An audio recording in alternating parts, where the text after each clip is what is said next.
What is good, all of our listeners and viewers? Welcome to another episode of Games or Groceries. My name is Adam. And I'm Liz. And I will give you a refund if you get this podcast for free. Hey-oh, we are here at episode 78, where we're going to be talking with Brian McGuiness about Google Stadia. Woo! Which is actually one of our news pieces today. But yeah, Liz, how you doing? Well, now I'm confused. About what? Your intro. My intro? Well, we'll get to it. Oh, okay. Yeah. Well, otherwise, I'm good. Cool. Yeah. So we got a lot to talk about. I'm just going to jump into the intro and then just get started with our movie minutes because we have a guest on. So I don't want to make this episode too long. Yeah. And plus, you won't be here for the episode interview. No. Yeah, you got work. Yeah. So sorry about that. But it's going to be me and Brian McGuiness talking about Google Stadia. But let's just get into it. You can definitely check us out on the social medias at Gaming Groceries, or you can follow us individually. I'm at Ace the Grocer. And I'm at Journeyverse. So you can follow us there and be friends with us there. And as well as Instagram. We are on Instagram, Games and Groceries, one word. Oh man, I'm exhausted. You got this, huh? I do. I have this. Let's go. Games and Groceries, all one word. Where you can follow us on Instagram there and check out some behind-the-scenes photos, as well as a midweek speak question, where I ask you every single week about a certain topic, and we check it out on the Wednesday's upload. And if you are on listening on iTunes, you can definitely give us a rating or review. Definitely give us your honest star ratings and your honest feedback so that we can know how you like the show. But you can also, if you don't know where to find the audio versions of the podcast, you can check out our website, gamesandgroceries.com, where you can listen to all the podcasts from the website, as well as find out where you can listen to them on the audio versions. And finally, if you're watching this on YouTube, definitely consider hitting that subscribe button and that notification bell so that you know when all these episodes come out and you are notified thereon. All right, let's just jump into it with our first segment. Movie Minutes. Movie Minutes is a segment that we talk about the movies that we saw in the past week, whether it be on Netflix, Hulu, Amazon Prime, or in theaters, or in this case, Disney Plus. Woo! And we like to talk about it, whether we recommend it or don't recommend it. And since it's the holiday spirit, holiday times, we are going to be watching Christmas movies, and we're going to be rating it 1 to 10 jingles of how much it gives us Christmas spirit. 10 being Elf. Elf is the little yardstick there. So we watched the movie on Disney Plus. It is an exclusive on Disney Plus. It is called Noelle, starring Anna Kendrick and Bill Hader, as well as Billy Eichner. So, Liz, opening thoughts. I liked it. Yeah. We talked a couple of different movies that it definitely reminded us of. It was definitely inspired by Elf. Yes. With little takes from other similar movies. Which I mean, I enjoyed it. I thought it was a cute movie. It was pretty good. Yeah. I mean, you can't go wrong with Anna Kendrick. She's hilarious. Yeah, that's just it. Is that as the movie opened up, it seems just like harmless film. It didn't seem all that bad. It just seemed like your average Christmas film. You got to be introduced to a couple of different characters and what the story plot is.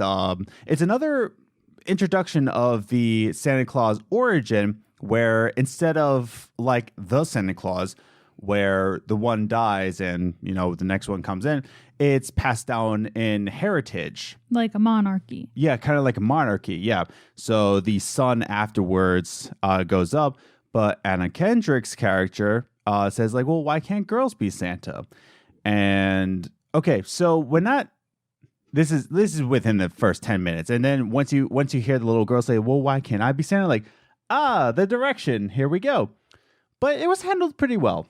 Yeah, it was done really well. And even though you knew where it was going pretty much from the beginning, it was still really good and still an interesting story of how they were going to get to that point. Yeah, they didn't overdo it like a lot of like girl power message. And it tries to put it in your face. And it does that and tries to overpower the narrative. But I like this because the narrative more or less was naturally into that story. So it felt like it was organic. Yeah. That kind of story. So I appreciated that part. I know what you appreciated was Snow Cone.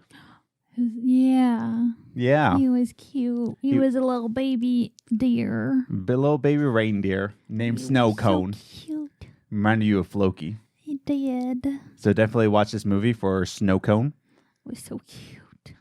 But yeah, so but our quick thoughts about this movie though, just kind of talk about it. It is definitely something to be inspired from Elf. It definitely wants to be Elf, and you get to see that Anna Kendrick's character, who is Noelle, she has to go into the big city of Phoenix, Arizona, and as soon as she gets into Phoenix, Elf happens. Where Elf, Buddy the Elf's character, he goes into New York and he like eats all the gum and finds the world's best cup of coffee, and that's kind of what happens in this movie. So you can definitely tell that it's trying to be Elf and the Santa Claus and Fred Claus all combined. It was, so my take from it was that the main picture was Elf inspired, but then they had pieces from Fred Claus, Santa Baby, and what was the third one that we said? The Santa Claus? No, it was the Santa Claus 2. Santa Claus 2, yes. Yes, yeah, so it was Santa Baby, Santa Claus 2, and Fred Claus. Yeah. And then they were little pieces that they took in to make it from the Elf-inspired movie. Yeah. But it was actually done pretty well. Even though we could tell what it was inspired from, it was still pretty good. Yeah. But yeah, it was a fine film. It's fine. That will be my last note for it, is that it's fine. Yeah. It's not going to blow your socks off. After we finished the movie, I equated it to almost like a Freeform or a Hallmark movie where it's No, it was definitely not as bad as Hallmark. Lifetime, whatever. No, it wasn't as bad as those. It was pretty... No. It was pretty bad. The acting was better. Well, yeah, it's Anna Kendrick. But that's what I mean. Like, that's what makes Hallmark and But no, Lifetime like the movies bad, storyline. I'm not talking about the acting. I'm talking about the storyline in and of itself was a Hallmark movie. You cannot deny that. Stop it. Yeah, I can, because Hallmark doesn't do that. You don't understand. I do understand. No, you don't. Because Hallmark does more like home, like inspiring stories, whereas this is like a it's Christmassy elf inspiring. story. No. Yes, it's for a feminist movement. No, you don't get it. I do get it. You don't get what I'm trying to say. Anyways, but it is a Hallmark movie. No. But it's more on lines of those broadcast television kind of movies where it's on TV and it's fine, it's harmless, and that's it. It's a safe movie. It doesn't really it doesn't break any boundaries like the Santa Claus and Elf does, and Miracle on 34th Street. Like, all those kind of broke the boundaries and kind of defined what a Christmas movie can be about. But this one is just it's fine. It's fine. Like, as a movie, it's fine. It's harmless. You can put it on during Christmas, and that brings us to our last point, is that how many jingles does this give us? 10 being Elf or the Santa Claus or Miracle on 34th Street. What do you give it? I give it like a 7.5, 8. Okay. Because we didn't talk about it before, so I haven't had time to think about it. Yeah. I want to say 8 because it's probably the most Christmassy one we've watched so far. I agree.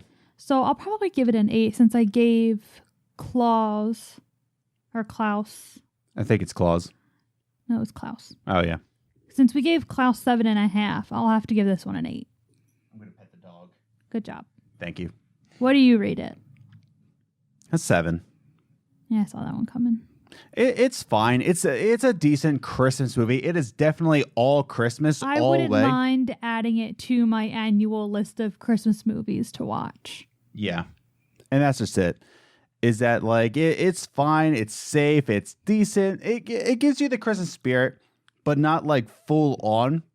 And like I said, I would equate it to more of like a free form or a It's mostly like it's like a freeform movie. Yeah, it's like a freeform movie, like Santa Baby. Yeah, it's exactly like Santa Baby. Like good acting. Subpar narrative. Good. Yeah, and that's just it. It's a safe, cool, nice little Christmas movie. If you have Disney Plus, I recommend it. Yeah. If you're in the Disney Plus, you might as well watch it. Yeah. If you have Disney Plus and you want to get in Christmas spirit, Noelle's fine. It's good. It's got Anna Kendrick and Bill Hader and Billy Eichner. Yeah, like Billy like Eichner didn't play that much, though. No, but like I said, you can't go wrong with Anna Kendrick. Yeah, but I mean, really, if she's in it, it's probably going to be decent. Yeah. So. But yeah, that's our thoughts on the movie Noelle, which is streaming now on Disney Plus. So definitely check it out. I gave it a 7. Jingles, she gave it about an 8. So, take that as you mean it. But I think it's fine. I would recommend it. I don't recommend Last Christmas. That wasn't really a Christmas movie. Right? Last Christmas? Yeah. No, that was not good. Cool. All right, let's go into our next segment with his top 3 gaming news. But you know what? We didn't talk about the one segment, but yeah, I didn't really tell you what the gaming news is, did I? Nope. Well, we're going to explore it in our next segment. Top 3 gaming news. The top 3 gaming news is the gaming news that we saw in the past week, and we like to rank it 3, 2, 1 just to give you a condensed version of what's going on in the games industry so that you're up to date with the games industry. And our lives, because Liz doesn't know really any of these. I didn't really tell her what the gaming news is. Nope. We've had a busy week because the past week was Thanksgiving, of course, and Black Friday, and I started my first full-time work schedule, so we're still trying to get into the groove of things. But we still want to give you good content, so that's where we are right now. Woohoo! Good content right here. Yeah. So the first article I want to talk about, the first or number 3 gaming news, is that Google says it'll give refunds to anyone who bought Stadia's free December games. So Google Stadia, if you have it, much like Xbox One and, if you have Live Gold and PS Plus, every single month they'll give you a free game, much like your other ones. And next month in December, the free game is going to be the original Tomb Raider. Actually, next month, by the time you're seeing this, it's December. Isn't that crazy? Tomorrow's December 1st. Oh, my goodness. Wow. Wow. But yeah, so December's free games is Tomb Raider.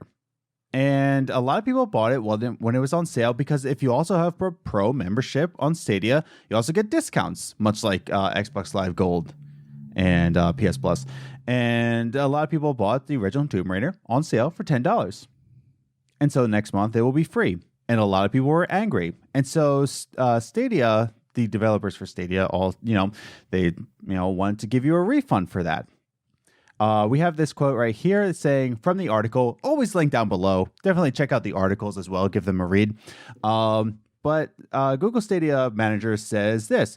We know that some users have recently purchased these 2 games for their collection. The other one is, I can't remember the other one. Oh, Farming Simulator 2019. A Stadia community manager said on the platform's community forum last night in response to the complaints. Because of the proximity between the launch of the platform and the announcement of these titles in Stadia Pro, we're happy to assist you if you'd like to request a refund if you have purchased either or both of these titles, even outside of our normal policy. So that's nice of them to actually offer refunds for people. Yeah. Because guess what? That has happened to me literally 3 times on Xbox. Yeah. Never once have I asked for a refund. In my opinion, yeah. I just think it's stupid. Like, that's part of it. Like, you have just like, I don't know. It's you're complaining about something that's your own fault. Yeah. You bought it. You knew that you had a subscription where you could possibly get it for free. Right. It was only $10. Mm-hmm. It's not like you spent $60 on it. Yeah, no, that's just $10. Like, I don't know. It's just, to me, it's just stupid. Like, when you're a gamer, this is no shock to you that when you buy something, there's chances of it coming out for free in a month. Yeah. Or in a week.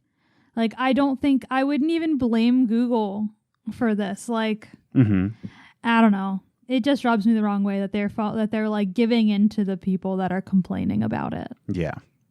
No, that's just it. Is that like I said, this has happened to you before. It's quite common. Yeah, it happened to me with Oxenfree, where I bought it on sale, Oxenfree, and then the next month it was free on Xbox Live Gold. And guess what? Didn't complain about it. Even when it's not free, when it's on sale, that happens in everyday life. You buy something and then, oops, tomorrow or next week it's on sale and you could have gotten it cheaper. But people just want to complain about Stadia just for the sake of complaint. We're going to talk about Brian McGuiness. We're going to talk to Brian McGuiness. Okay, pulling back the curtain here. I recorded with Brian before we recorded because we did talk about this a little bit. So keep in mind for that. But yeah, it was a good conversation. Can't wait for you to hear it. But scheduling wise, woohoo, scheduling with crazy work weeks. All right. But let's move on to the next gaming news because I want to leave the Stadia conversation to the discussion you're about to hear with me and Brian McGuiness of Playable Characters Podcast. So, number 2 gaming news. Does anybody remember Slightly Mad Studios? Remember the name? You remember that? Yeah. You remember Project Cars? Nope. Remember the Mad Box? Remember the Mad Box? Yeah. So, Slightly Mad Studios, which is behind all that, actually was purchased by Codemasters. Codemasters buys Slightly Mad Studios for $30 million, which is massive. That's crazy. Yeah. Again, like I said, Slightly Mad Studios is most famous for its IP known as Project Cars. Codemasters, does anybody know about that? No. I immediately recognized the name. I woke up to the tweet from Slightly Mad saying that they were purchased. So, but I knew them from their racing games.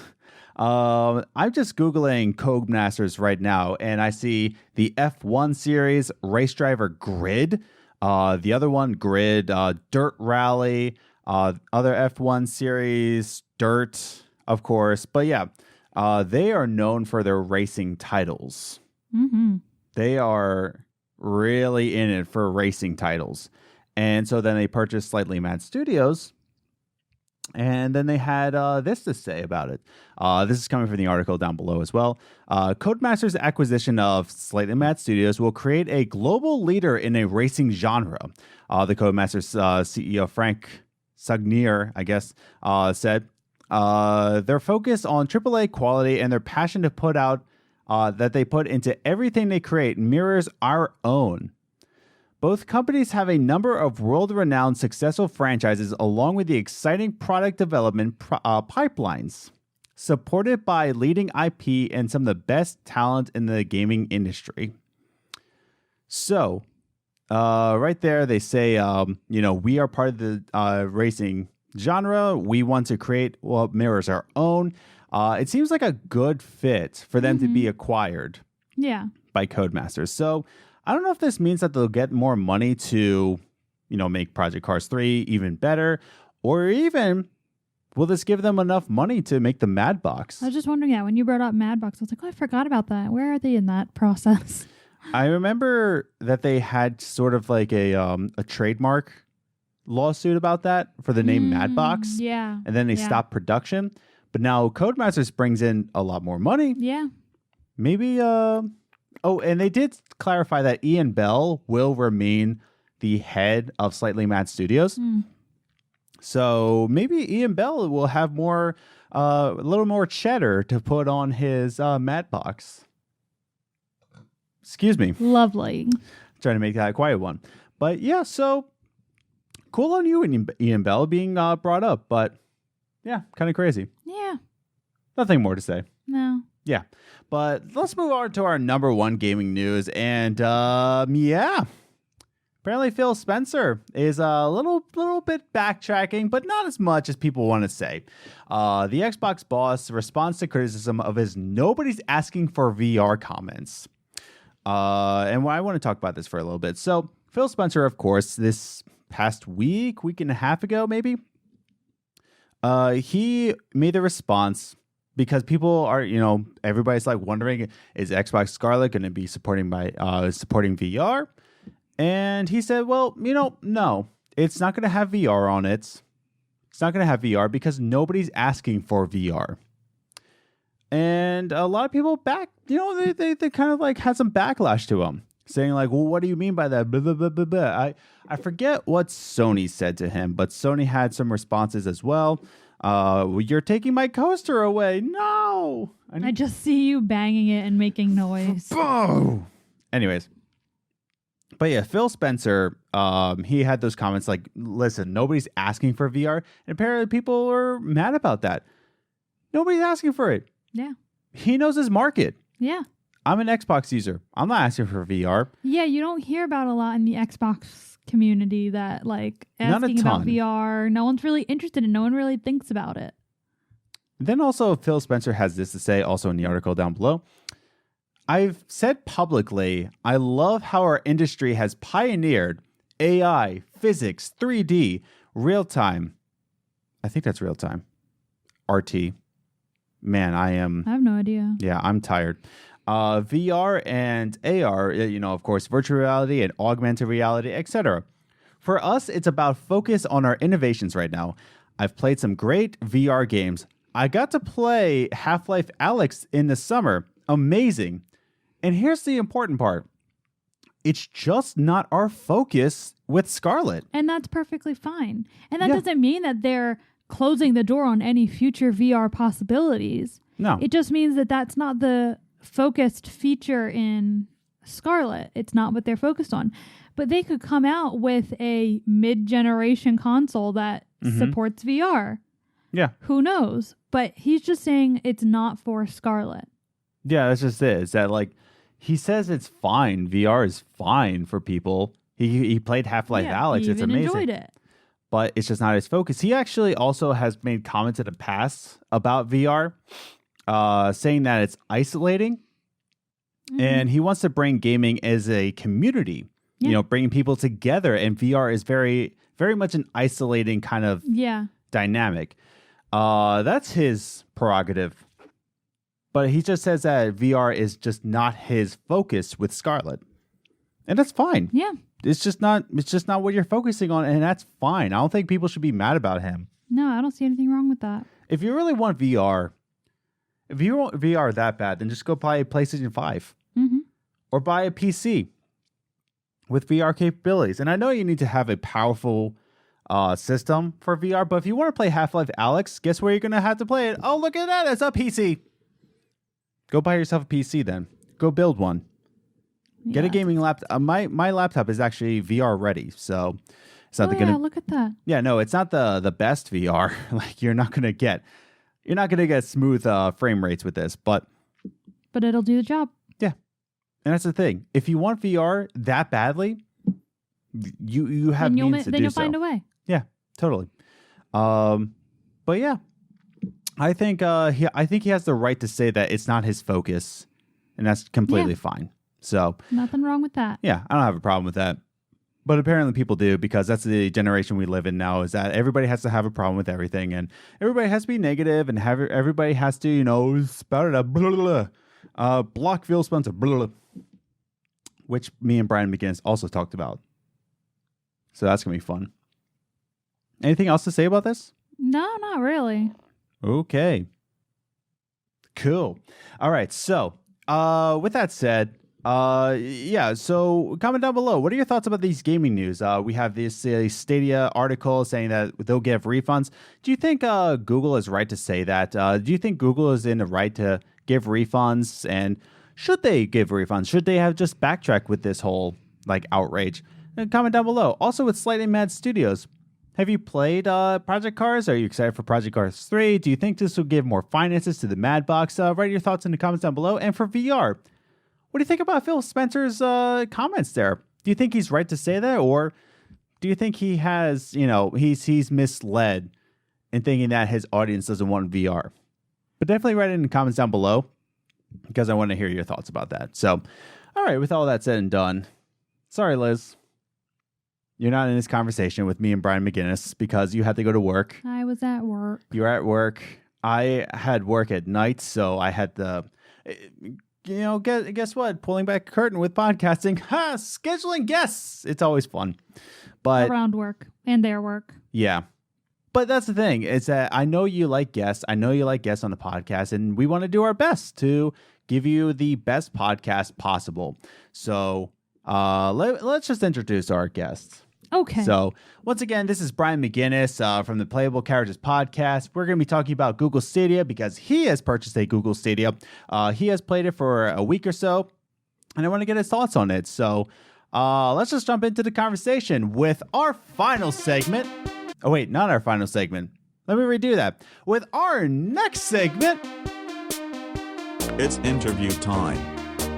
All right, so with me today, we have Brian McGuiness from the Playable Characters Podcast. What we don't have with us is Liz, and she's not here, but her microphone's still set up, if you can still see that.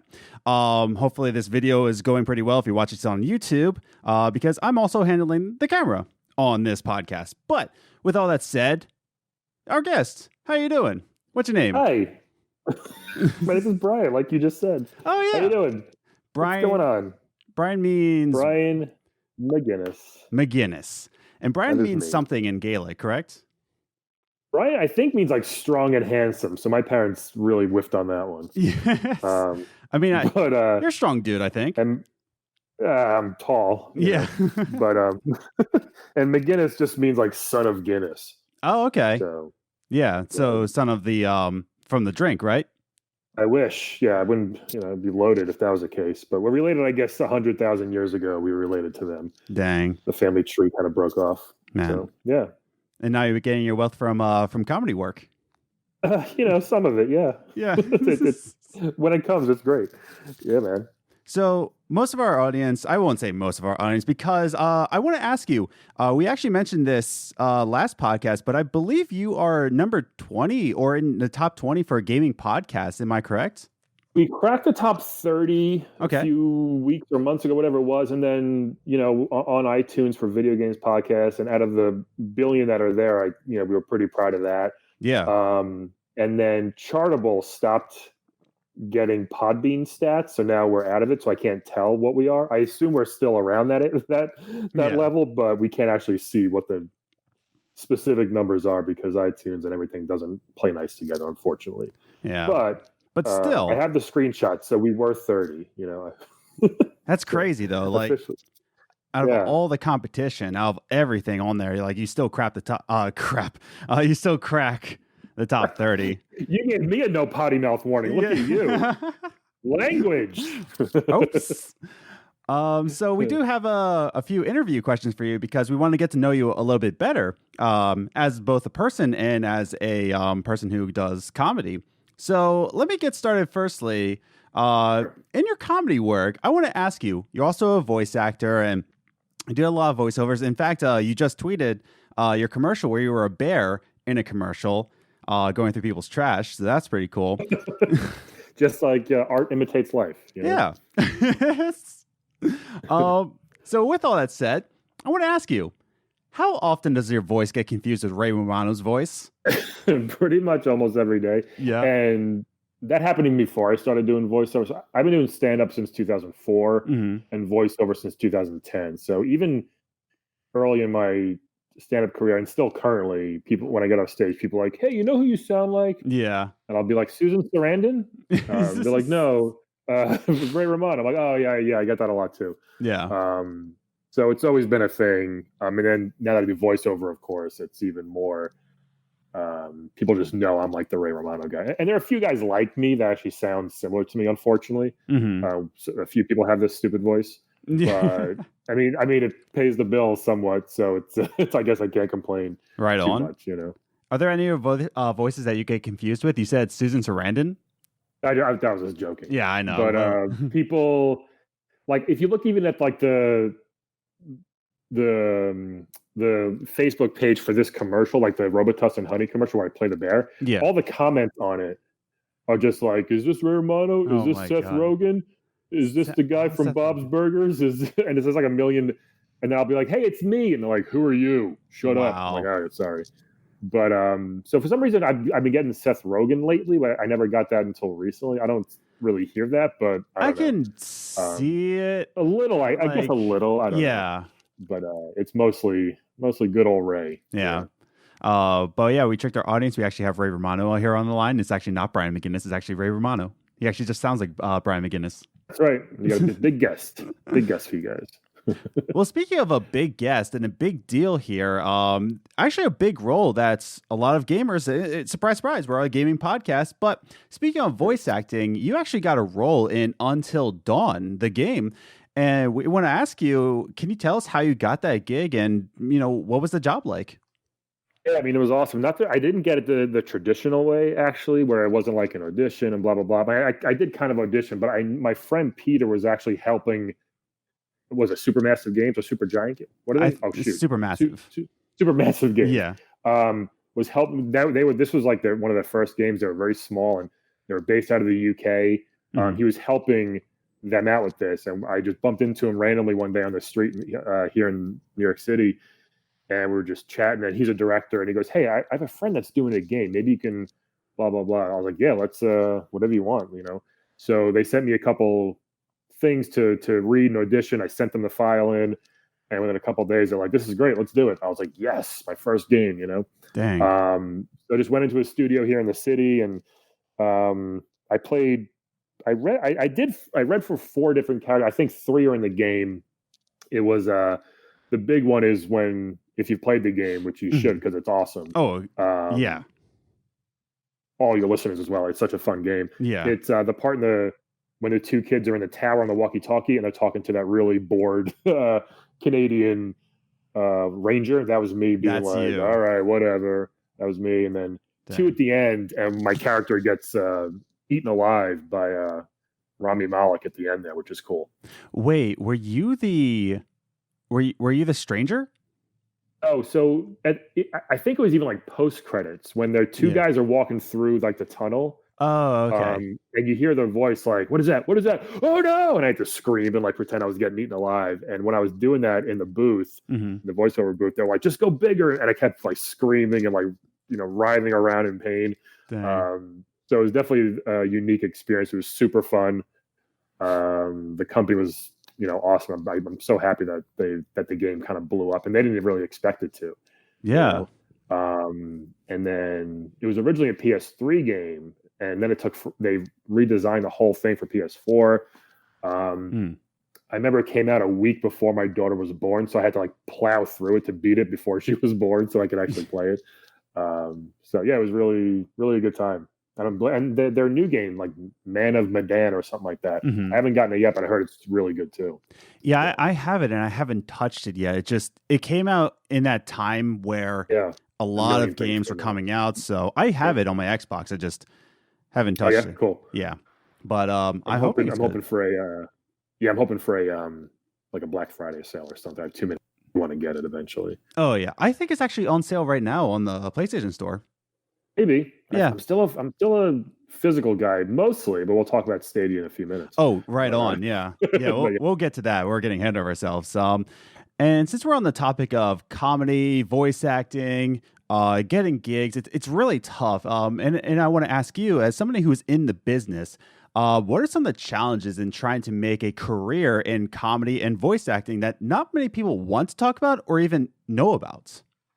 Yeah, I mean, it seems fun, and it is for the most part. So I'll start with voiceover. So voiceover, the money's incredible, so that's great. But the gigs are very few and far between sometimes, especially now. The business has changed a lot, not for the better for the actual actors, unfortunately. And it seems like it's a dumb thing to whine about because technically the job itself is super easy.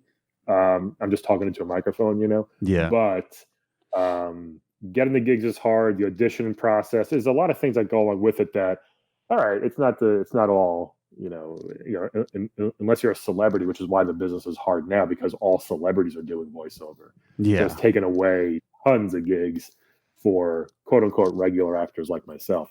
Yeah. So that's a problem there. Stand up is, it's always going to be a love of mine, and that opens so many doors for me. But it's a grind, man. It's super hard. It's not easy being out all night or even being on the road for a while. It's fun for the most part, but then there are times where you're like, why am I doing this? That's why I put myself through this, standing on stage in front of anywhere from 3 to 100 people and trying to make them laugh, Yeah. I took some time off. My daughter was born, and it's good to do that, I think, and that, to kind of get your mind set again. And I was about to say, you're also a family man while traveling too. Yeah, so I haven't traveled a lot since she's been born. I still go every now and then on the, just like a maybe an overnight gig. But I used to go out often, for a couple of days at a time or the weekend, and it's just hard. I'd rather be home a lot of times, Yeah. So that takes a toll on you, and you never know what the crowd is going to be like. So it's mostly fun, but when it's not fun, it's like the worst. Yeah. But that's a problem. Like the highs are so high and the lows are so low that it's like it's a good balance, I think, where it kind of makes you want to keep going. Yeah. Just like podcasting. Yeah, true that. Like, I think that's pretty much a good example, because a lot of it used to be just an everyday man kind of medium, a podcast, but now celebrities are taking up all these podcasts. I know Conan O'Brien now has his own podcast, and Bill Burr has his, and it's just all over the place. Will Ferrell, Ferrell. Like I saw this thing the other day. Like how are Will Ferrell and Conan O'Brien succeeding at podcasts? I'm like, well, they're two of the most famous people alive. Maybe that's why. Yeah, maybe. And to be honest, like Conan's I like. Will Ferrell's, it's not that good. It's just his character, So it's like people are going to listen just because it's them, of course. But yeah, no, exactly. It's hard. It's hard to build up a following, build listeners, and you know how it is. It's we appreciate every single person that does listen. Yeah. Yeah, and your podcast, the Playable Characters Podcast, it's just absolutely, I just want to say it's so unique. It's so creative in the way that you get other voice actors, other comedians to play actual characters, and you interview them as characters, and just puts a unique take on it. I even remember, what's that? Sorry, keep going. I even remember I listened to a couple before I met you at the Long Island Retro, and I wasn't sure like how to feel about it. And then I met you and you explained it more. You just saw the passion coming from you, and I was just like, it's so funny. It's just so breathtaking. I'm not breathtaking. Breathtaking, but breath of fresh air, I want to say. I mean, when we started, it was three of us: me, Calvin Cato, and Alip Patel. Alip left us about a year ago. Nothing bad. He just wanted to do other things, and we wanted to do a video game podcast. Mm-hmm. We're like, what should we do? We had a whole bunch of ideas. We were going to make it like just kind of news and tech and games and funny stuff, whatever. Yeah. And then like literally everybody's doing that. So we're like, how can we make it different? And Alip was just like, what if we just like interviewed people like Bullet Bill one day? And I was like, that's how it started. We just made a whole list of names, and then it just kind of grew from there. And that was actually almost 3 years ago. So we started it in April of it'll be 3 years this April, but we had the idea of like January of that year. Yeah. So it took us a few months to actually start it, because we were waiting on a couple things. Mm-hmm. And then we just asked a bunch of our comedian and actor and improviser friends if they wanted to do it and just be stupid for 30, 45 minutes. They were all into it. Almost everybody that we've asked has said yes. Yeah. And the best thing for us is when they leave, they're like, this was the funnest podcast I've ever done, because they're not being themselves. They're just being as silly as they want to do, silly as they want to be. And we have a super funny one coming out. Oh yeah. Very soon. I'll give you guys a teaser. The Bionic Commando inventor, the guy who invented that bionic arm. Oh yeah. And that scientist, and it's just a super funny character played by Doogie Horner, really funny comic. Oh man. I can't wait. So it just got like, the weirder it got, the funnier it gets. Like you've listened, it's just like, I love when characters just like our friends take it to someplace we never thought was going to happen. Mm-hmm. That's the funniest thing for us. Like when we laugh, it's genuine laughter. We don't edit the laughs. We keep them in, and we want people to know we're cracking up too. I think that's the best part about it. Yeah, I always say like I wish I didn't host a show because I'm such a fan of it. Like I wish I could experience it like Monday morning with everybody else. Like when it pops up on their podcast app, like they interviewed this person today. Like that's my favorite part. Like when we have a funny character, like I want people to be like, Mavis Beacon, really? How'd they get her? So that's kind of the funnest part for us. Yeah. So speaking about your podcast, your co-host Calvin Cato. I actually contacted him to just like ask like what kind of like dirt can I pull up on Brian McGuiness. And he's like, oh, I don't know anything about him, but he did mention that you were in some terrible comedy shows that I should bring up. Can you tell us about a few of them, or just describe them if you can't name any names? If you've been doing this for more than a month, you've done a bad comedy show. I've been doing it for over 15 years. Man, one of the I guess weirdest experiences. I can give you two. I'll try to make them quick. So one time, I used to live on Roosevelt Island in New York City. Okay. And and they have this really weird old hospital there, which is mostly for. The nicest way to put it, people that are just they're just waiting out life. They're in a very bad spot, right? And it's really sad.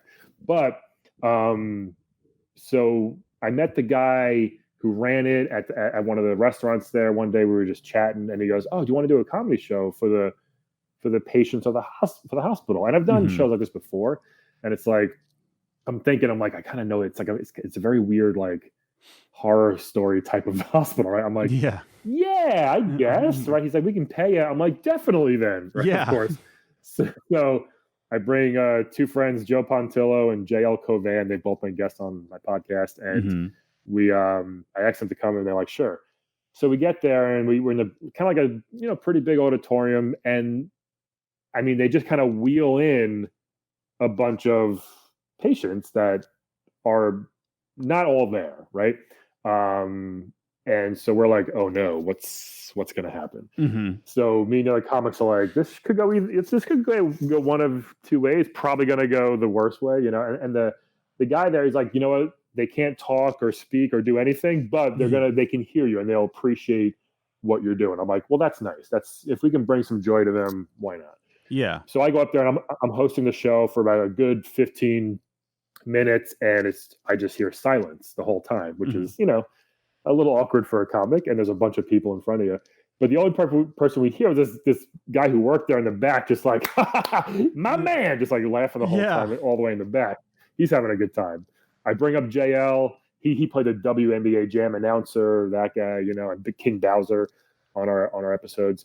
Nice. And he's a very good comic, and he just kind of ate it for 20 minutes, and he bombed, and he kept looking at me to the side like, can I get off stage now? And it was a really tough gig. And then Joe Pontillo, who played the Wario and Waluigi's mom, and the SimCity mayor, that guy, he goes up there and just kind of plowed through it. And we're all doing 20 minutes, and he just plowed through it and didn't care. And we're done, and we're like, that was probably the hardest, weirdest gig we've ever done. And again, the guy at the end was just like, you know what? They appreciate it. I can tell in their eyes. I'm like, well, that makes us feel good. And we just ran out of there as fast as we could, basically. So it was a tough gig. It was hard, but those are some of the things where, hey, our job is to make people laugh. That's it. Not to make you think, not to make you change your opinions on politics. It's just to make you laugh. And if we can do that, then I guess we've done our job, It's kind of the main thing. But so another time, real quick, I was in West Virginia with my friend Mark. Oh, West Virginia, this isn't good. Yeah, who played one of the bad dudes, Morgantown, West Virginia. Yeah. It was a very, overall flip-flop, no teeth, pounding two beers type of thing at the same time crowd. Yeah. And the host, who was the worst host I've ever experienced, did about 30 seconds of time up front. Usually they do 10 to 15 minutes. He did about 30 seconds to a very rowdy, loud, hateful crowd. Brings me up. I plowed through my 30 minutes as hard as I could. I'm feeling good. I kind of get them on my side, but they were just like very rowdy. The host, his name was Bart, by the way. Oh, nice. He brings up my friend Mark, and he's like, "Hey, Bart, tell them, again, we're in West Virginia, the heart of America." He goes, "Tell them I'm going back on my 7th USO tour overseas to the Middle East next month, because that'll really, they'll love that, Tell them like that. Mark Riccadonna, blah, blah, blah." He goes, "Okay, great." So Bart goes back up there and he goes, "All right, everybody, your headliner tonight is from the Middle East." What? And we're sending him back next month. Oh, no. Mark something. Couldn't even say his name. And Mark at the time had a really big, long beard, like a big, bushy beard. He goes up there to this rowdy West Virginia crowd. They thought he was like some Muslim coming to tell them jokes. he kind of bombed for 45 minutes, and it was the funniest thing for me watching it in the back. Yeah. As a we like when our friends bomb, sort of. It's just a funny because we've all done it, we've all experienced it. Yeah. So that was one of the worst, just the most awkward, weirdest experiences we've ever had. We this was probably 10 years ago. We still talk about it, me and Mark. Maybe it was like 8 years ago, but yeah. So good times in Morgantown, West Virginia, everybody. If you're from there, I'm sorry, but it was. Man, we never heard from Bart since ever again. Yeah. Yeah. Well, with all of these stories, and this is the last question I want to ask you before we get into our big topic, but we talked about your voice acting. We talked about how you get confused with celebrities and people are disappointed that's not Ray Romano. We talked about how you have these game gigs and you're in the booth long and you're touring, but you have a daughter and you have some terrible comedy shows. But you say there's a lot of highs to this. You have a lot of things to work for and be passionate about. And the last thing I want to leave off of before we enter into our gaming topic is that why do you feel like it's important? How do you feel, Brian McGuiness, that it's important to follow your passions in life rather than think that you'll never, quote unquote, make it?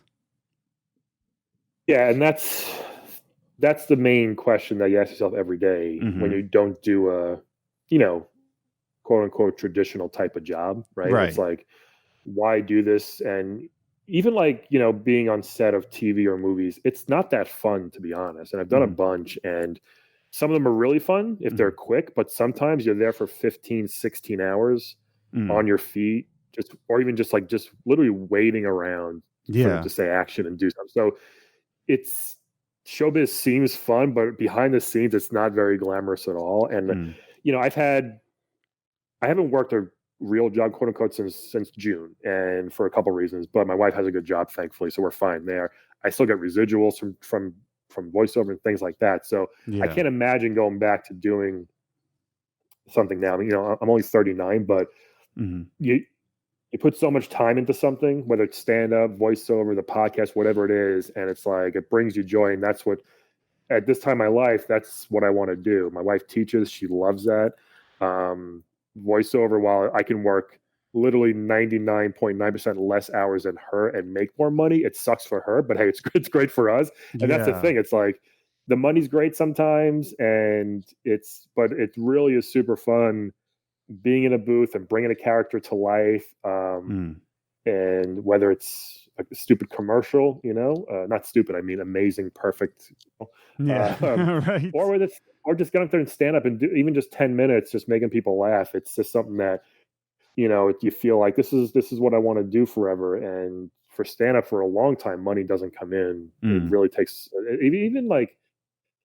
even people do it full time aren't raking in the dough. Like, it's really hard to make a living off of stand-up. Most people actually don't, hard. But it's one of those things where it's like, this is the passion. This is what we've chosen this life. Like I tell my wife, because she's a performer, she was a singer for a while. She teaches now, obviously, but we don't have a traditional life. We chose this. This is where we're going to stick with it. And, it's makes unique conversations sometimes, but you got to always think back, like, is this the right move for everything, family wise, whatever? And you kind of keep going back to the yes part of it. Like, you can't give it up. And that's how I think, like, is this the right thing to do if you really just can't give it up? And I feel like it's almost addicting in a way.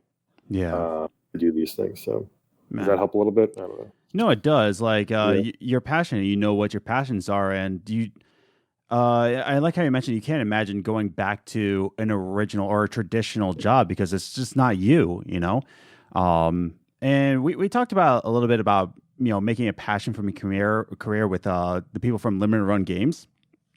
And sure, some people, like, if they only followed their passions, then nobody would work in a grocery store. But I worked in a grocery store for upwards of a week, actually.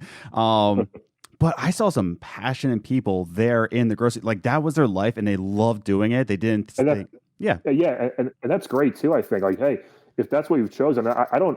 Oh, I'm not trying to call you out, Brian. Like, I'm just like no. I'm saying, like, if it doesn't have to be like a showbiz thing. Like, I tell people, don't do stand up if like it's not easy. Like, it's hard, but if you find something like a traditional thing that makes you happy, that's the best. Like, that's, who cares what it is? Exactly.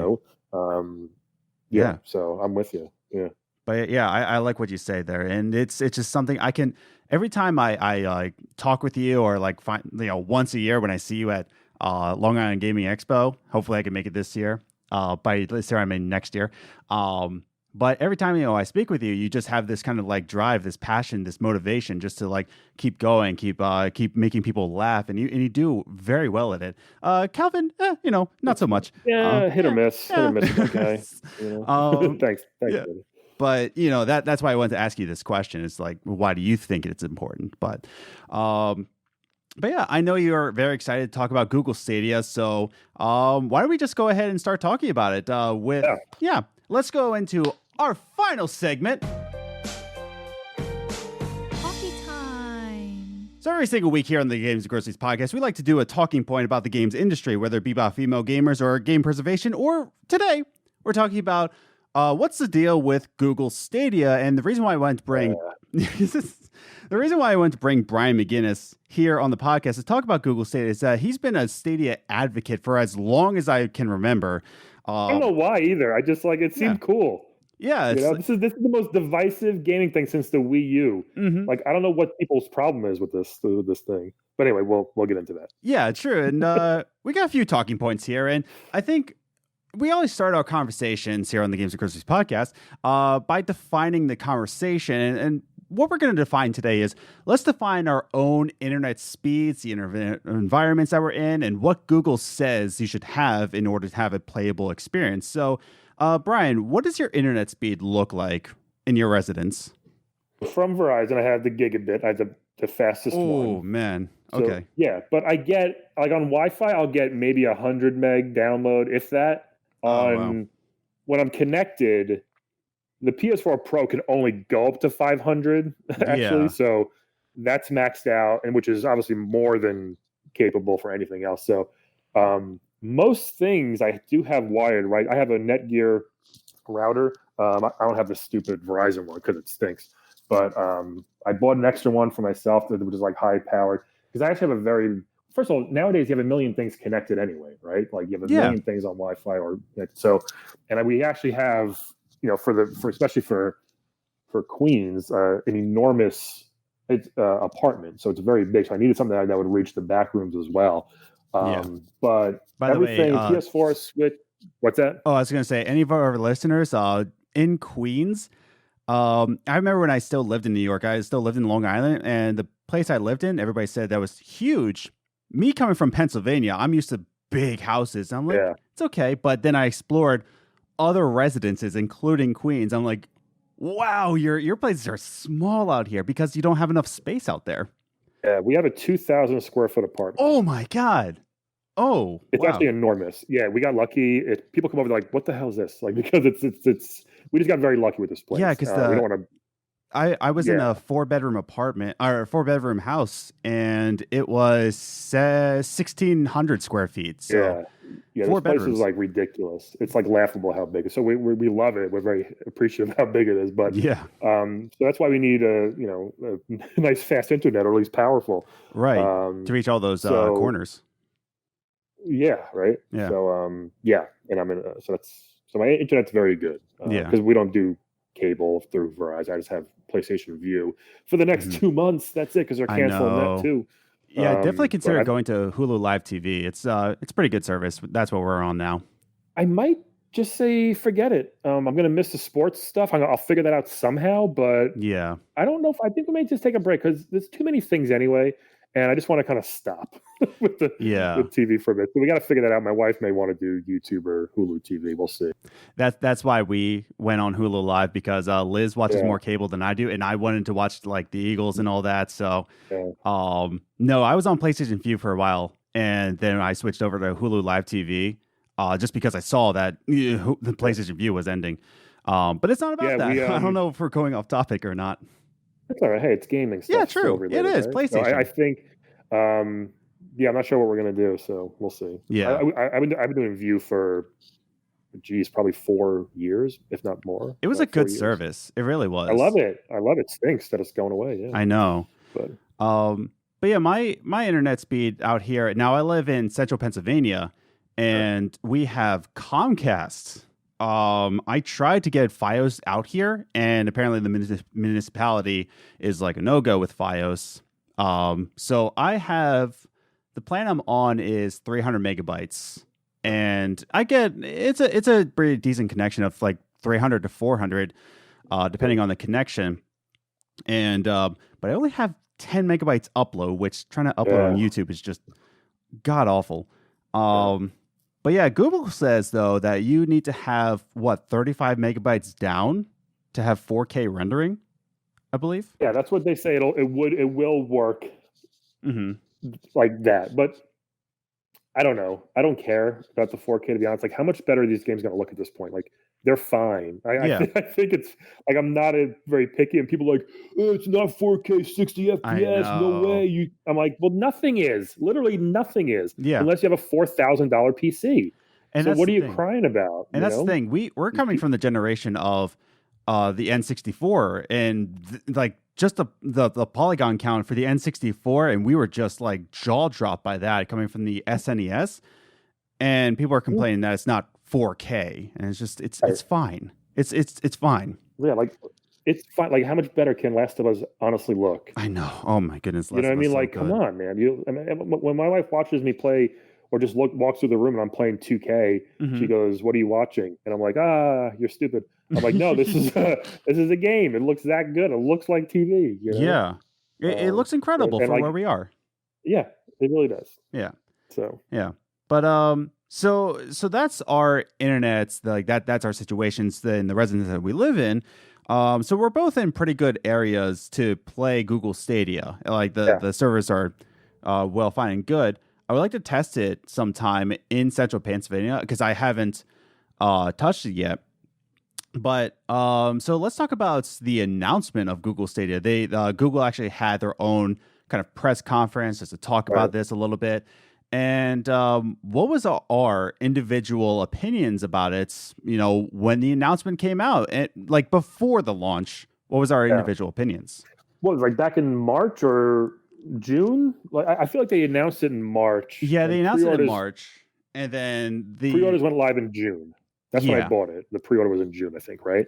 Yeah, they had like their own E3-esque, I think in like May or June, something like that. So when they did that, when they showed everything, when they showed the guy going from their phone to the tablet to the TV to the Chromebook playing Assassin's Creed seamlessly, I was like, well, that's cool. I'm like, I'm going to play 95% on my TV, so whatever. But I still thought that's cool.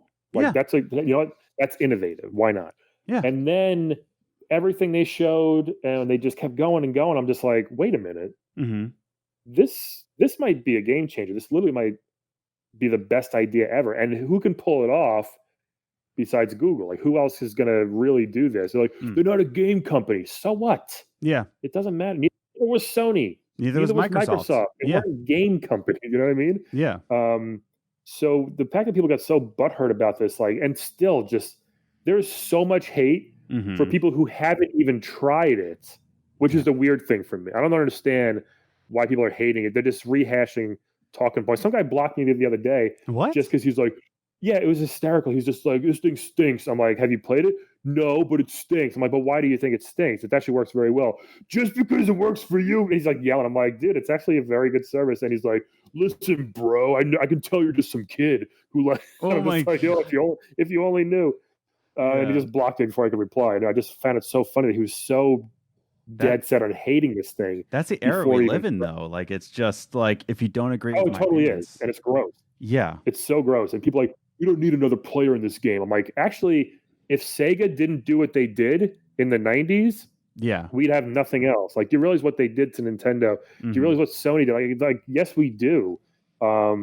Because complacency stinks. Look at Madden. Yeah. You know what I mean? Oh my God. Look at 2K even. As good as 2K is, it's I love it. It's the same game because NBA Live, first of all, they cancel it every year because EA has no idea what they're doing with that anymore. It's ridiculous. So you need people to do things like this. And then the Game Pass, the Xbox, again, you know I'm an Xbox hater, just jokingly around most of the time.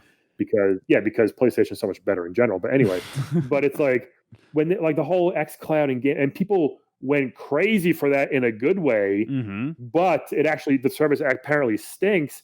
But people don't look past that just because it's Xbox. They think I'm like, hold on, it's actually not good. Most people say it's not, and everyone's saying Stadia is good. Yeah. But people who haven't played it are saying the complete opposite. And it's a very weird thing, very weird time right now. Like you said, it's the era we live in. It's very weird, the hate that this is getting for no reason other than I have bad internet, therefore I can't use it. Okay, then don't. Yeah. You don't have to. Keep your console. I'm still going to keep my consoles. I'm not going to sell anything. I'm still getting a PS5 probably, like unless Stadia really does something incredible the next year, which they so far have.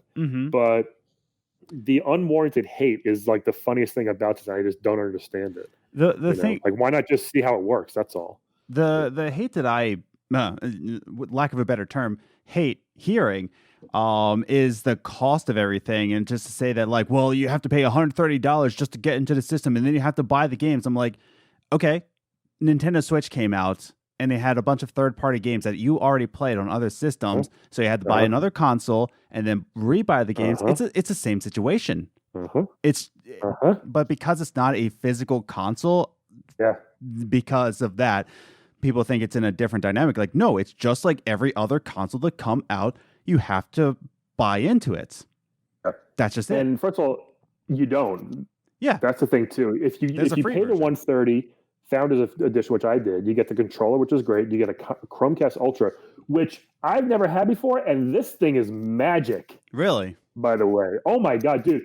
Everything I stream through the Chromecast is 100 times clearer than just streaming on View or Netflix. Like, I cannot believe. I'm just like, wait a second. I have a 4K TV, which I've barely gotten any use out of for the past 5 years. I bought it early and I'm stupid.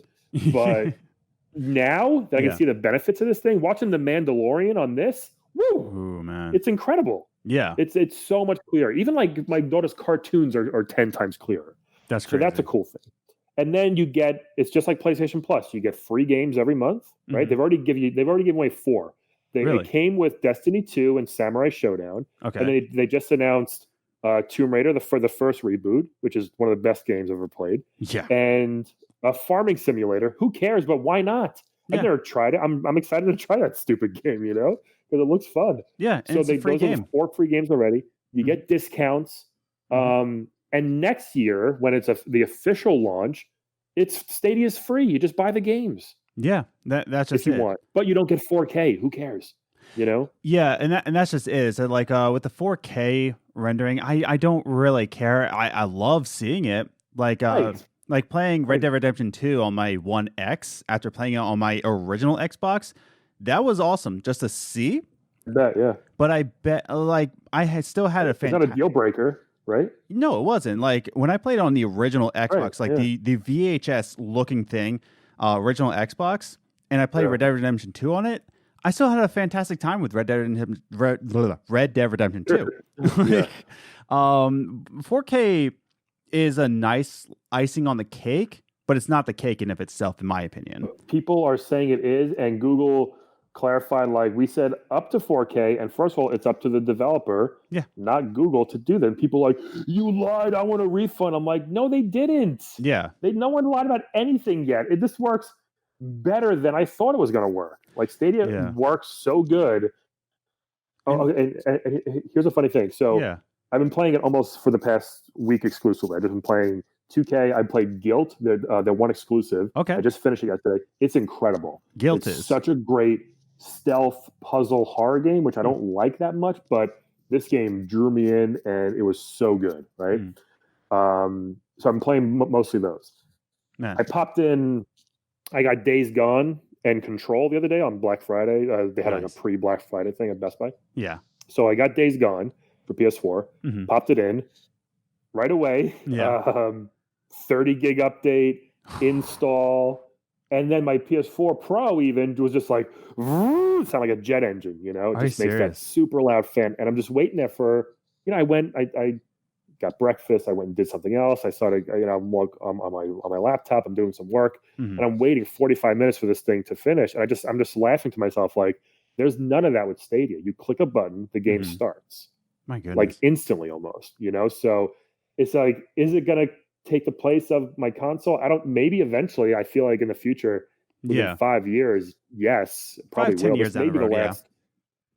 Yeah, this may be the last generation of console, which is crazy to think about. Yeah. Like the PS5 and whatever Scarlet. But Stadia just works, man. I've been playing 2K and everything. It's so impressive that how seamlessly it works. And if you don't have good internet and you still buy it, well, that's on you. That's a dumb decision you made. If someone does that, but it works. I have no idea. I'm not playing on a console minus the huge loud noise. The fan noise. And that's just it. Is that like if you don't have good internets, here's the thing I'm betting on. I'm betting everything that Google is going to have their own ISP in the near future to specifically support Google Stadia. That's my opinion, because Google has the capacity. They have everything at their desires to make like a Verizon Fios, Xfinity, whatever kind of competitor. In my opinion. Here's the thing too, like the people like, but I hate Google. I'm like, okay, pretty good chance you have a Gmail. Yeah. Pretty good chance you actually go to Google every day. So it's like, and you've never given Google a dime in your life mostly, and they control everything. Yet they still make trillions of dollars. I don't know how they pulled that off. And that's the thing. Like you don't pay for email, you don't pay for anything, but you still use Google services all the time. You don't even know it.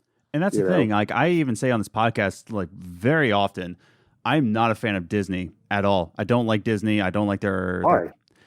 Well, it goes into my childhood. See, back in the day, I'm going to like lean back here as a counselor, but no, I just never was a fan of Disney. I didn't like I think they was overplayed in my childhood. I hated Disney World. I was 8 years old, hated every minute of it.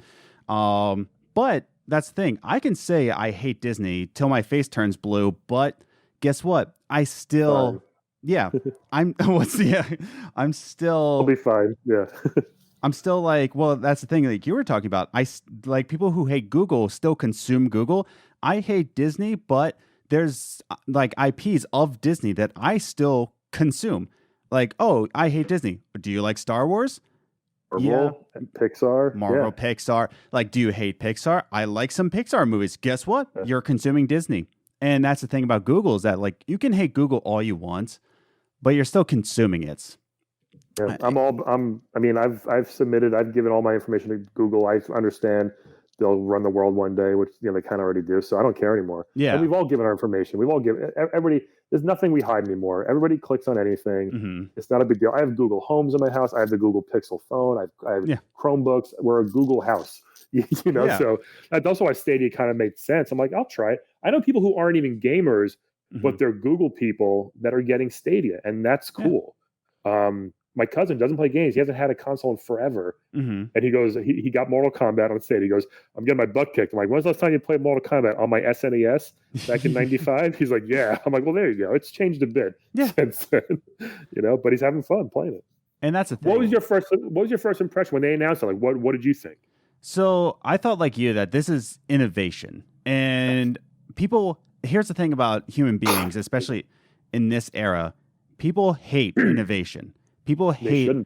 They say they do. Yeah. They say that they are so in for the future and technology is advancing and they want medical things to operate. But the advancement of anything to step out there and say, I have something that could change the game. People are just like, it can never work. It's done for. It can be for your career or it can be for innovations like Google Stadia. And I thought a lot like you, like, this is not something that I'm going to consume. This is not something I'm going to pre-order, but the idea of game streaming, I can get behind. Like I can get behind in the next like 5 years. What's that? Yeah. And here's the funny thing too. People just like, yeah, but Game Cloud's awesome and everything. And then, it's too bad Sony doesn't do anything like this. I'm like, PlayStation Now has been a thing for years. Yeah. And it works really, and I have that, and it works great. And you can download your games on PlayStation Now. Yeah. So you don't have to stream it. Like, it's like, this is the thing. Like, I don't know why the people who make the biggest noise about how dumb it is are the ones who know the least about it. And that's the thing. It's just like, it's this human Twitter, just like, blah, blah, blah, just yelling dumb stuff all the time, and they don't know what they're talking about. And that's just it. Is that like, I guess my opinion of it was indifferent. I didn't hate it, but I wasn't going to consume it. It was just like, you know what? This is the future. I mean, I don't think it will be the future in 2020, but it's inevitable. And it's actually, here's the thing. People are just like, the latency, like this. It is functioning. It is functioning more than it would in 2002. Like, that's the point. It's 2019 and it's actually functioning. Like, that's future right there. And if it's this good now, the first week it came out, like just imagine what it's going to be like in a year. And Google updates their stuff all the time, and they're not just going to. And people are like, they kill all their projects. I can't stand that excuse because first of all, they don't. They roll stuff into other stuff. They try tons of things because that's what they do. They're a tech company. They make tech. They make cool stuff to make your life easier, and then they roll things into other stuff. And that's why, like, they're going to kill us in 6 months. No, they're not. No, they're going all in on this thing. You know, like they hired Jay Raymond. They hired Phil Harrison. They're investing. They're putting their money where their mouth is. Like even a company like Google, that is the most successful company pretty much ever. Like, they have to see the negativity and the hate, and it probably still even hurts them a little bit. Yeah, and that's what I worry about. I'm just like, which is dumb because it's just like, just keep going, guys. You're doing great. I want to tell them, like, just pat them on the back, like, hey, what you did's amazing already. Yeah, just keep going. People will come around as they always do. But this has been really like the most divisive thing I've ever seen. And I compared this to the Wii U launch a few weeks ago, where it's like the Wii U launch was all Nintendo's fault because they couldn't explain. Oh my god, yeah. Nobody knew what it was. I have one. Yeah, I worked in GameStop when it came out, and I was just like, oh man. And like you have to explain that 1,000 times a day. Yeah, like the difference. Yeah, but this is not Google's fault. They explained everything really well. People just were unwilling to read it and actually pay attention. Yeah. But they were very clear what this is, what it's going to be, all the features that are coming down the road, not all day one, so people just lost their minds for no reason. Yeah. So I want to combine these next two talking points in because I think it's an important thing to discuss. So I have here, like, let's ask the question, who is Google Stadia actually for? And I want to combine my because that's what. It's a great question. It's like the question. Yeah, it is. Like, who is Google Stadia actually for? And do we see a potential for game streaming in the future, or will this be like a specific niche like VR is? You know what I mean? Yeah. So I have a PSVR as well, and my favorite thing is showing people VR for the first time, introducing them to this. Yeah. Because 100% of the time their mind is blown because they don't think it's going to be as cool as it is. Is it kind of a niche thing? Kinda, because it's not practical. First of all, this Black Friday, this $199 PSVR deal is incredible. Oh my god! By the way, yeah. So that's the thing. So it's becoming more affordable. It is one of the best experiences you'll have. You can't just sit on your couch and twiddle your thumbs and play. You're going to be up and doing stuff. So it's immersive. It's incredible. VR is amazing right now. Yeah. Who's Stadia for? I honestly have no idea yet. But like I said before, the people who don't play a lot of games or don't have a console now, but still kind of want to, I think that's a huge target for them, right? Yeah. They may not buy a ton of games. So software wise, it may not be the best, the most viable for the developers or Google.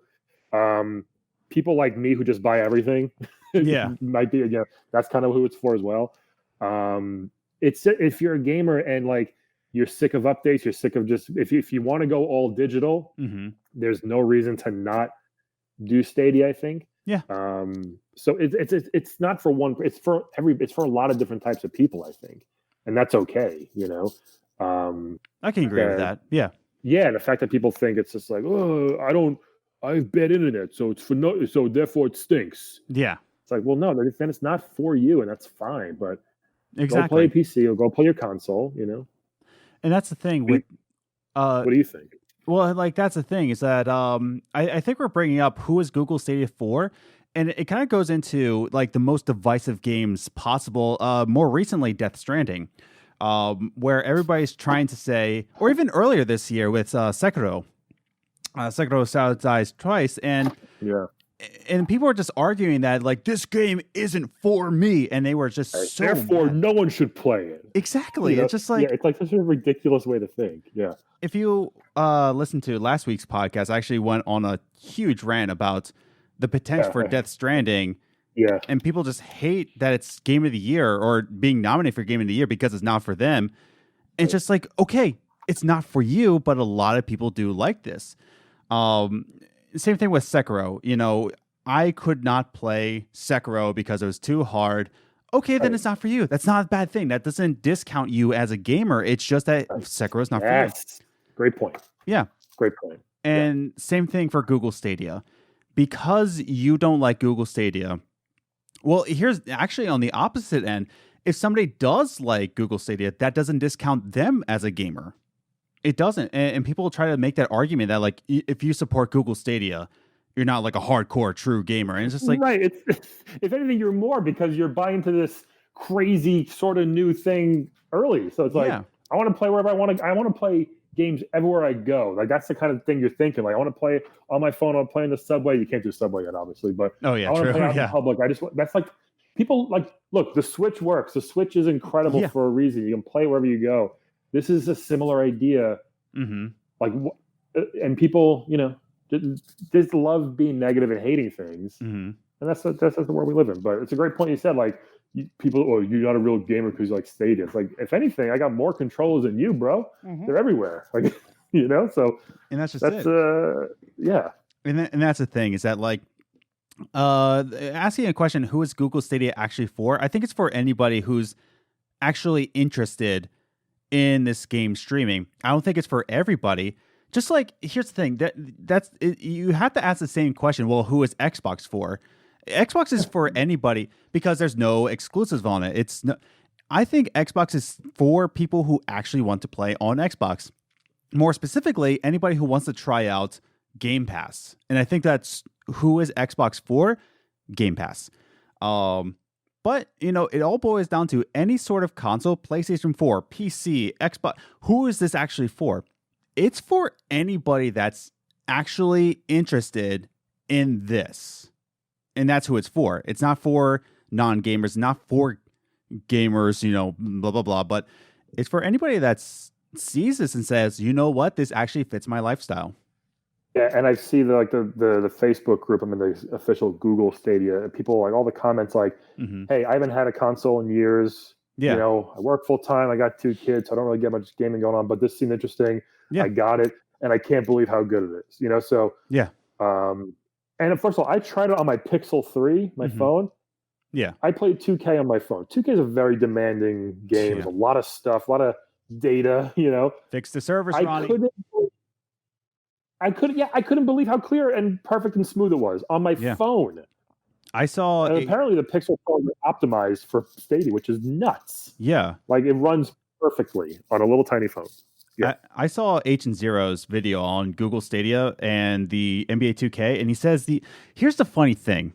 If you watch Agent Zero's video on it, he actually found out that the latency is much better on Google Stadia than it is on PS4. Yeah. And he plays it as a career, and he's just like, how is the latency better on cloud gaming than it is on my actual console?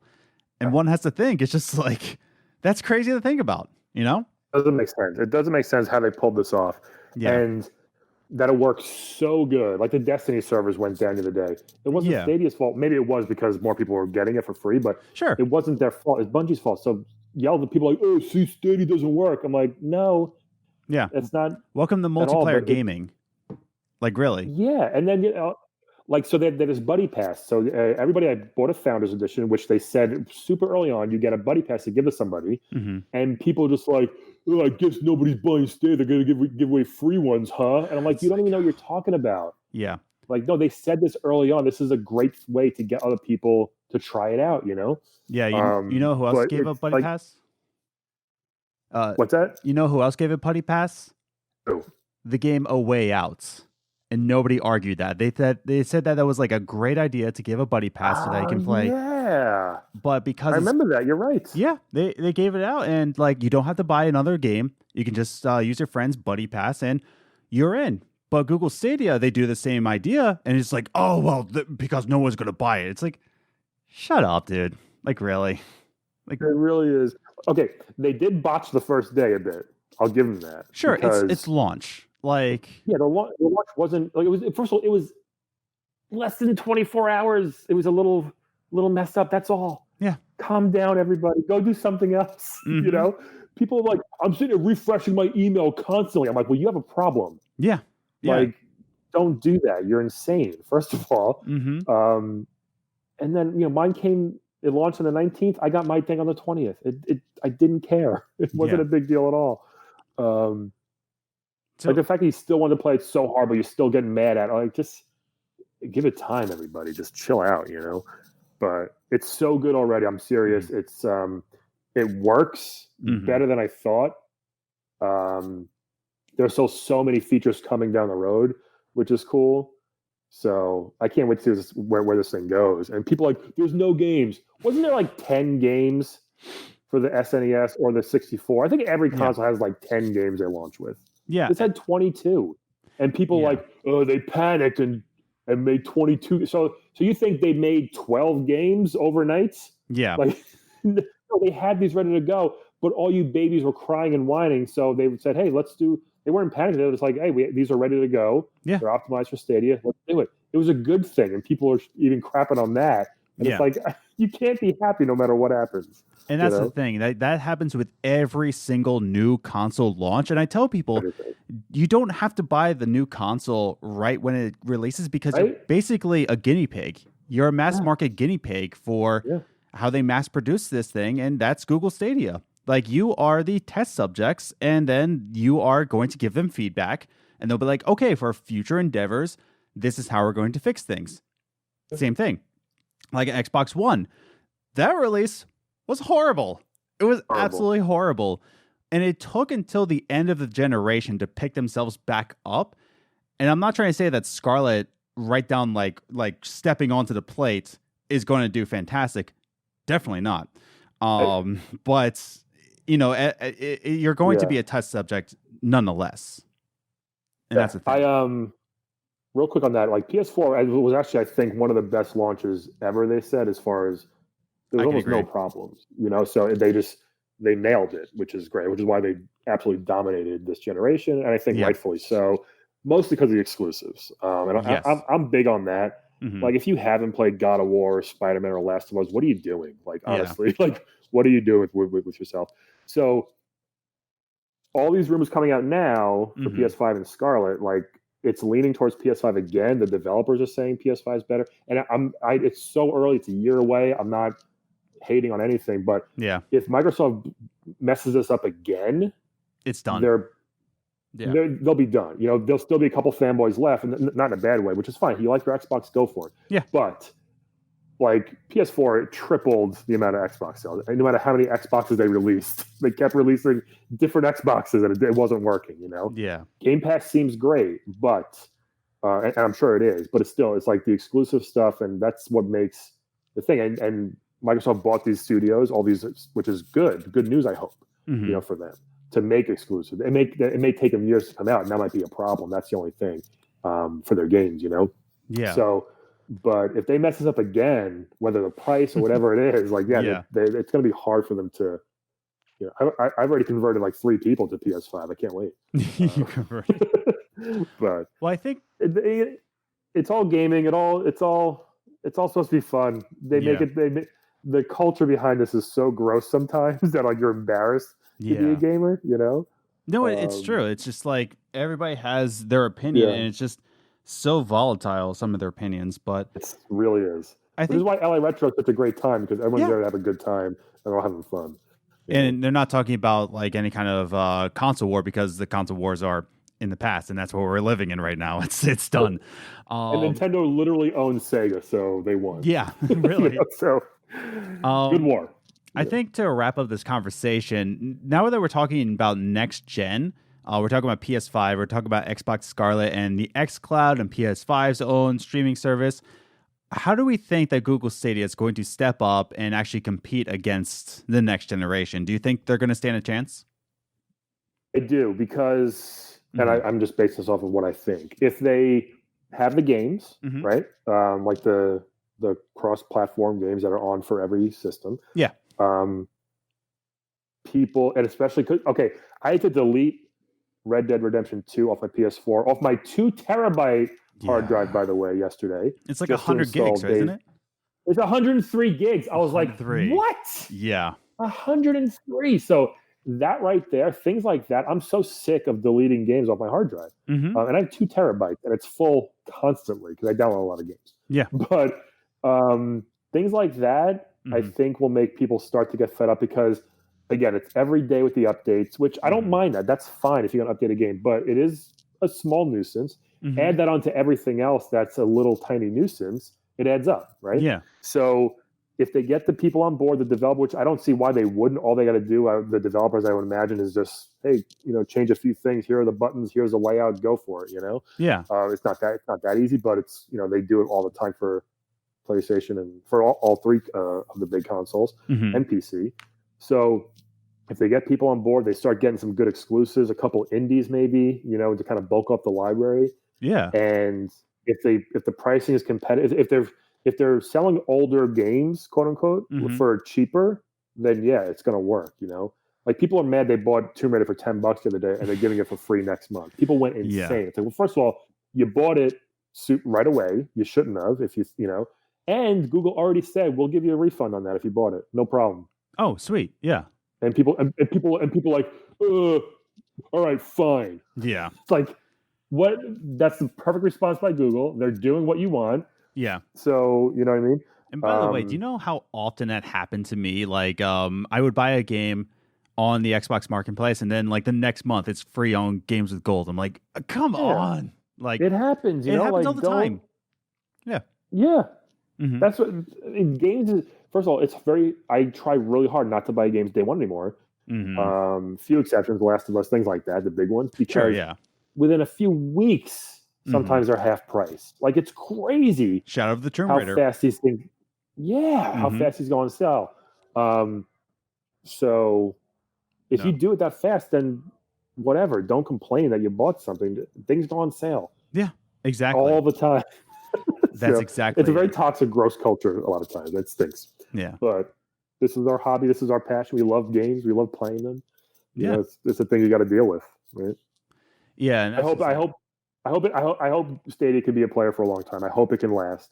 I think it will. Yeah. Just because, and here's the thing that everybody's kind of missing is that they're first out of the gate. Like, they're first out of the gate in terms of cloud gaming. That xCloud may be coming out this year, and there may be already beta tests. But like you said, some people are saying that xCloud isn't that great. Yeah.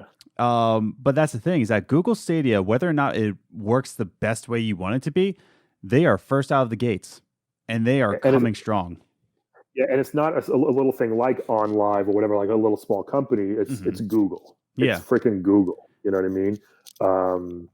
And sheer convenience for people in the future, just be able to pick up a controller, push a button, boom, and it starts. Yeah. Like, that's huge. Like, timing now is a big thing. I have to plan, like, okay, can I even play 2K right now because I only have 35 minutes to do something? No, I can't play a full game. So what do? I play Tetris on the Switch. I'm still playing Tetris 99. So I only have a few minutes. So let me just play that real quick. So things like that is why Stadia is going to be like pretty awesome. I think what people are going to really lean towards, I hope. And if you want to double dip with games, let's do it. I have 2K on both things now. Yeah. So yeah, I'm going to play Tomb Raider again when they give it for free next month because I love that game. Nice. And that just is. Like, I think 1 year down the line, once these new generations come out, Google will have that 1 year advantage over everything. They're going to have 100 games by next year, probably even more. Who knows? I think they already have like 6, they had a bunch already like signed on and ready to go, and they're going to keep releasing them. Like, why give them all the first day? People would complain about that too. Too many options, Yeah. So no matter what they did, people were going to complain about it. No, that's exactly it. But yeah, I think that's a good way to wrap up our conversation about this. Oh, this is so much fun. Yeah. Yeah. Brian, like, thanks so much for coming on the show, man. Like, cause, like I said, I saw your adamant, presentation for Google Stadia, why people should love Google Stadia. And I was like, you know what? I got to bring this guy on a show just to talk about this because you're just such a fan of Google Stadia even before the launch. And now it seems like even post-launch, you're a fan of it. It's fine. It's a good thing. It just works. It just works. Yeah, it just works. But really well. Yeah. But I definitely want to thank you for coming on the show and let us get to know you a little bit better with your comedy shows. But so where can we find your podcasts? Like tell us a little bit about your podcast, where we can find it, where we can follow you on the social medias. Yeah, anywhere you can find the podcast, just search for Playable Characters Podcast. I think it's on every single platform you can find. Playable Characters Podcast. Subscribe to that if you want. They come out every Monday morning. New episodes drop. And you can find Twitter and Instagram at Playable Podcast. You can find myself at Laugh at Brian. So it's Laugh at Brian on Instagram and Twitter. And when's this coming out? This comes out this coming Monday, so December 2nd. Okay, so tonight, everybody, if you want, if you're in the city, OS Gamer Lounge. I'm doing a new show called Retro Bits with my friend TJ. Nice. We used to do it all the time at another place in Queens. We play really bad video games, and we kind of do like a Mystery Science Theater treatment to it. We kind of riff on the games as the audience plays them. Nice. We have a special guest, Lucy Pohl, who's the voice of Mercy in Overwatch. Oh, yeah, She'll be joining us as well. She did episode 99 of my podcast. And she was hilarious. So it's a really, really fun time. It's only a $5 show. We'll be doing it monthly at the OS Gamer Lounge, which is in Chinatown. Nice. So check it out. It's a really cool place. It's an awesome place, actually. And then our show will be like monthly. And hopefully we're doing some more content there as well. Other than that, feel free to follow me on Twitter. I post my shows on there. I'm on Facebook too, but it's a cesspool. Yeah. Yeah. Tell me twice about Facebook. Yeah, pretty much. All right.